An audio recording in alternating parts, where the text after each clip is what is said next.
Tout est prêt pour les élections législatives de ce lundi en Géorgie. Un scrutin décisif puisque de récents changements dans la Constitution donnent beaucoup plus de pouvoir au Parlement et au Premier ministre. Samedi, les partisans du président Mikhail Saakashvili se sont rassemblés par dizaines de milliers dans plusieurs villes du pays, comme ici à Tbilissi, la capitale. La ministre de l'Intérieur explique que la police sera vigilante face au risque de heurts entre partisans et opposants au président.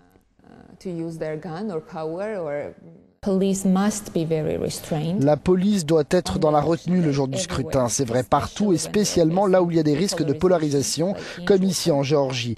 Mais nous devons aussi faire respecter la loi. La principale coalition d'opposition, baptisée le Rêve géorgien, comptait aussi ses troupes ce samedi. Ils étaient des dizaines de milliers à être venus acclamer l'adversaire de Mikhail Saakashvili, le milliardaire Bidzina Ivanishvili.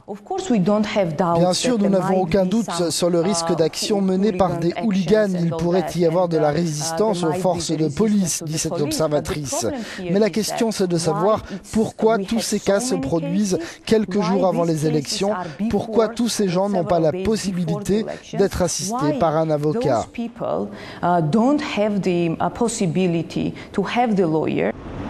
Le parti de Mikhail Saakashvili est mis en difficulté depuis la révélation la semaine dernière d'un scandale de torture dans une prison, une affaire qui a provoqué plusieurs condamnations dans les chancelleries occidentales.